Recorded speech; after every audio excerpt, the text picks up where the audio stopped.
Bonjour à tous, nous sommes le lundi 16 mai, bienvenue dans ce journal à la une ce soir.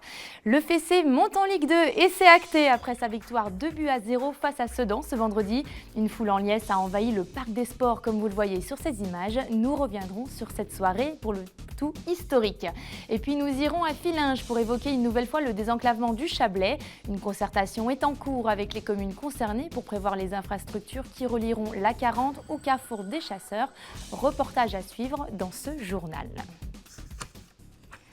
Mais avant de développer ces titres, vous avez sans doute dû l'entendre hier soir. Un violent orage s'est abattu sur la rive droite du lac d'Annecy.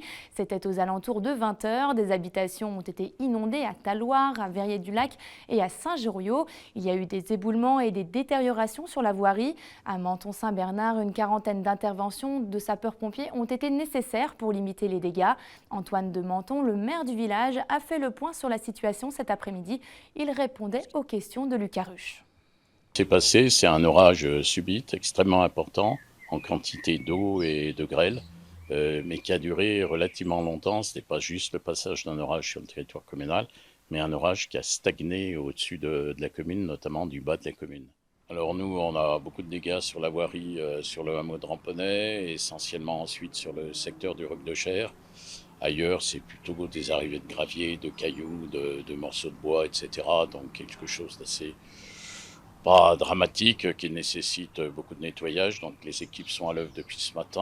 On a pu réquisitionner des entreprises de travaux publics, notamment dès ce matin 7 h, et qui sont à pied d'œuvre aujourd'hui. Sur le haut de la commune, on a extrêmement peu de dégâts ou de problèmes. Il y en a sur la voirie départementale, les deux départementales qui accèdent au col de Buffy, avec des éboulements de terrain, etc., dont un qui est en cours actuellement avec des poches d'eau qui sont ouvertes en fin de matinée aujourd'hui. Mais il y a moins de dégâts sur le haut que sur le bas de la commune. Et j'ajoute qu'une demande de reconnaissance de l'état de catastrophe naturelle va être formulée par la mairie. Donc si vous êtes victime de cette intempérie et que vous souhaitez en bénéficier, n'hésitez pas à faire votre déclaration de sinistre auprès de votre assureur. Je vous le disais en titre, ce vendredi 13 mai a porté bonheur aux Annéciens. Après avoir été mis au banc pendant près de 30 ans, le FC Annecy signe son grand retour dans le football professionnel. Il monte en Ligue 2 grâce à sa victoire 2-0 face à Sedan. Une soirée qui restera gravée dans la mémoire des Annéciens tant le suspense était insoutenable. Récit de cette soirée historique avec Sébastien Germain. Qui a dit qu'Annecy n'était pas une ville de football ? Il est exactement 22 h 37 ce vendredi soir quand la pelouse du Parc des Sports s'embrase. Fous de joie et de bonheur, les spectateurs bravent l'interdiction d'envahissement du terrain pour fêter dignement cette victoire 2-0 contre Sedan, synonyme d'accession en Ligue 2. Je pense que c'est peut-être un des plus beaux jours de ma vie. Voir le public, voir tout ça, c'est juste incroyable. Franchement, à la fin, les 10 dernières minutes, je me suis posé et j'ai regardé ce qui se passait. C'est magnifique, magnifique. Après la communion avec le public sur le terrain, place à une fête mémorable dans les vestiaires, avec en invité d'honneur un champion du monde 1998. Pendant une grosse demi-heure et sous la houlette des deux ambianceurs en chef Jacques Sioué et Arnold Temanfo, les Hauts-Savoyards vont fêter comme il se doit cette fin de saison en apothéose.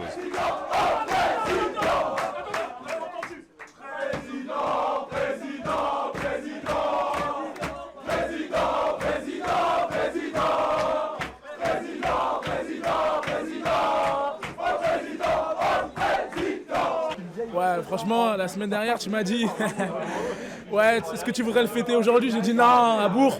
Mais je crois que c'était plus beau encore aujourd'hui. Vraiment beaucoup plus beau. Le plus beau jour de ma vie. Je ne pouvais pas rêver mieux. Franchement, c'est comme quoi le foot, ça va très vite. Il faut toujours croire en soi et en ses rêves. Franchement, c'est comme je l'ai dit, c'est le plus beau jour de ma vie. En plus, avec un match comme ça où Bossetti réussit à mettre Ligue 2, bien sûr. Ligue 2, De ce match mémorable, l'histoire retiendra que le FC Annecy aura définitivement validé sa promotion à la 74e minute, après cette action rageuse d'Alexis Bossetti. Ce même Bossetti qui va s'offrir un doublé 4 minutes plus tard sur penalty. Arrivé presque sur la pointe des pieds au Fessé l'été dernier, le Niçois d'origine aura été l'homme providentiel de cette fin de saison, en marquant les 6 derniers buts de son équipe en championnat. Et comme je dis, on n'a peut-être pas la meilleure équipe, mais on est peut-être celle qui a le plus de couilles et ça c'est encore plus beau. Je suis venu pour ça. Je suis venu pour marquer des buts importants, peut-être pas jouer la montée, peut-être pas monter en Ligue 2, mais sur la fin, voilà, j'étais là pour ça et j'ai fait mon taf. Et voilà, j'espère qu'il y aura encore pas mal d'années ici. Cette campagne exceptionnelle porte également la marque de Laurent Guyot. L'entraîneur expérimenté avait la délicate mission d'assurer le maintien. Il se retrouve désormais en Ligue 2. Le pari est totalement réussi. C'est un aboutissement quand même parce qu'on n'était pas programmé pour ça. On était parti pour faire une saison sans trembler. Finalement, on a quand même tremblé jusqu'à la 70e minute de la dernière journée. Voilà, mais c'était pour quelque chose d'hyper positif. Beaucoup de plaisir, beaucoup de fierté. Puis voilà, j'espère qu'on va savourer. Et puis, il faudra aussi vite passer à la suite. Parce que clairement, on n'est pas prêt. Le FC Annecy sera donc sur la ligne de départ du championnat de Ligue 2 le 30 juillet prochain. D'ici là, les Hauts-Savoyards vont avoir droit à des vacances bien méritées. L'esprit plein de souvenirs de cette folle soirée du vendredi 13 mai 2022. Et je précise qu'il s'agit de la 5e montée du club depuis ces 9 dernières années. Parlons à nouveau du désenclavement du Chablais. Vous le savez, le président du conseil départemental de Haute-Savoie en a fait sa priorité pour sa mandature. Depuis le 4 mai jusqu'au 22 juin prochain, Martial Sadier va à la rencontre des 5 communes concernées par cet aménagement. Une concertation publique qui devrait apporter plus de précision sur le projet de liaison entre l'A40 et le carrefour des Chasseurs. Sébastien Germain était à Fillinges la semaine dernière. Reportage. L'échangeur de Findrol, un des principaux points noirs du département en matière de circulation. Tous les jours ou presque, aux heures de pointe, le même scénario. Aux alentours du centre hospitalier Alpes-Léman, le trafic est complètement congestionné. La liaison dite A40 Carrefour des Chasseurs aura donc la difficile mission de fluidifier cette circulation. À quelques encablures de là, le petit village de Fillinges est une des communes les plus impactées par ce projet. Ce jeudi soir, une réunion publique organisée par le conseil départemental avait donc lieu. Un rendez-vous indispensable organisé en même temps qu'une phase de concertation publique. Elle sert à présenter le premier dossier qui aujourd'hui est au stade grossier. On va tenir compte, on va faire un bilan, on va tenir compte des remarques et ça va nous obliger à revenir devant les populations au moment de l'enquête publique et de faire la comparaison entre le projet présenté, la concertation et le projet définitif avec l'enquête publique. Donc ce n'est pas qu'une réunion pour faire une réunion, c'est vraiment une réunion qui est prévue dans le cadre de la loi pour qu'on écoute les gens et qu'on regarde ce qu'on peut intégrer ou pas dans le projet définitif. Pendant plus de 2 heures, le président du département et les élus ont donc pu échanger avec les premiers concernés, à savoir les habitants. Et aujourd'hui, tous attendent avec beaucoup d'impatience la concrétisation de cette arlésienne que représente le désenclavement du Chablais. C'est vrai que nous avons vu beaucoup augmenter la circulation et on est impacté puisqu'on habite le hameau de Harpigny qui est très touché par tous les problèmes de circulation au niveau de Findrol et des bouchons dont on a beaucoup parlé dans la réunion. On s'aperçoit que le projet a plutôt été mené dans sa globalité, avec l'ensemble des considérations, donc tant sur les impacts écologiques que les impacts sur les riverains, que les impacts financiers également. À Fillinges, la liaison A40 Carrefour des Chasseurs prévoit notamment la construction d'une tranchée couverte longue de 300 mètres qui devrait changer le visage de la commune. C'est un remaniement complètement de la desserte des zones d'activité de la commune.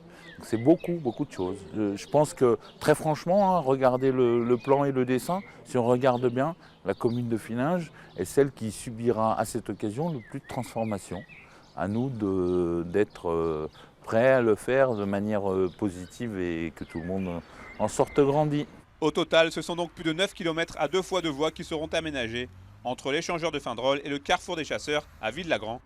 En parallèle, 11 km de nouveaux tronçons cyclables seront également mis en place, ainsi que plusieurs corridors écologiques et des parkings relais. L'enjeu est énorme, car Martial Sadier l'a martelé à plusieurs reprises ce jeudi soir. Sa mandature sera bien celle qui verra enfin se concrétiser ce projet de désenclavement. Quant aux 2 dernières réunions publiques, elles auront lieu ce mardi 17 mai à Nangy à 19 h et le lundi 23 mai toujours à 19 h, mais à Cranfsal cette fois. J'accueille maintenant mes invités du jour. Ils sont frères et passionnés d'orientation depuis tout jeune et ont un grand projet d'envergure du nord au sud de la Norvège. Ils ont près de 3000 km à parcourir. Nous allons en parler. J'accueille ce soir Fleury et Corentin Roux. Bonsoir à vous deux. Bonsoir. Bonsoir. Alors vous êtes tous les deux issus du monde de l'orientation. C'est bien plus qu'un passe-temps pour vous, c'est vraiment une réelle passion. Comment devient-on amoureux des cartes ? Eh ben, c'est vrai qu'on a commencé au collège, donc assez jeune. On a découvert ça à l'UNSS, donc en sport scolaire. Et tout de suite, en fait, on est tombé rapidement passionné de la discipline. On a toujours aimé regarder des cartes. On a commencé donc en club, on va faire du sport en compétition. La course d'orientation, c'est un sport qui est une fédération, etc., qui est structurée. Et ensuite, voilà, on a commencé à le pratiquer de manière plus intense. On fait encore de la course d'orientation à haut niveau. Voilà, Corentin est encore en équipe de France. On a eu plusieurs titres, etc., plusieurs sélections. Et voilà, maintenant, on a décidé de mettre en place ce projet-là pour allier un petit peu l'aventure et la course d'orientation, qui est notre passion, quoi. Et alors, avant de parler du futur projet qui s'annonce, on va parler justement de la démocratisation de ce sport. C'est un sport qui attire de plus en plus d'adeptes tous les ans. Comment expliquer un tel engouement pour la course d'orientation ? Eh ben, je pense qu'avec un peu les conditions actuelles, de plus en plus de monde a envie d'aller aussi en dehors des villes, en forêt, etc. Et c'est vraiment une activité qui s'y prête carrément parce que on part à la découverte d'un territoire avec une carte et d'aller chercher des points. C'est un peu, certains disent un peu comme une chasse au trésor où on doit aller du coup de différents points le plus vite possible, ou donc ça se fait en courant, en marchant, chacun à son rythme. Et Voilà, l'idée c'est ça, en fait c'est pas spécialement que de la course, que de la marche, l'orientation c'est d'aller chercher des points.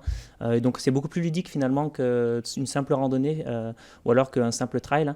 Il y a vraiment cette partie un petit peu technique et tactique en orientation, ce qui fait un petit peu le charme de la discipline, quoi. Très bien. Alors Fleury, vous êtes accompagnateur en moyenne montagne, c'est ça. Vous devez rencontrer tout type de public sur le terrain. Les cartes, c'est un peu des vecteurs de connaissances, etc. On a besoin quand même de pas mal de pédagogie pour expliquer comment les lire. Ma question, j'y viens. Savoir lire une carte, est-ce que c'est quelque chose de commun aux gens? Enfin, comment ils réagissent eux sur le terrain? Alors ça dépend beaucoup d'un petit peu de ce qui s'est passé un petit peu dans l'enfance. Si des personnes qui n'ont jamais vu une carte, qui ne savent pas du tout s'orienter dans l'espace, etc., c'est très compliqué. Effectivement, donc moi je suis accompagnateur en montagne et je fais de la formation en orientation, donc j'apprends aux gens un petit peu à orienter la carte, à faire un azimut, à trouver des balises, etc. Donc c'est pas du tout inné chez certains. Les personnes qui ont déjà un petit peu l'habitude de s'orienter des fois dans des cartes en ville, voilà, ils sont tout de suite très à l'aise en orientation, mais en fait, c'est vrai qu'à l'ère aussi d'aujourd'hui où on utilise beaucoup le téléphone, le GPS, en fait, on ne prend plus le réflexe de prendre la carte et du coup, ça se perd un petit peu. Donc, il y a forcément des gens qui ont maintenant de plus en plus de lacunes en orientation, quoi. Il y a une certaine rééducation finalement à faire vis-à-vis de la lecture de cartes. Exactement, il faut tout repartir de zéro, de juste orienter sa carte, donc savoir un petit peu s'orienter avec les éléments sur le terrain, savoir lire une carte, la légende, etc. Voilà, il faut vraiment repartir de zéro chez certains.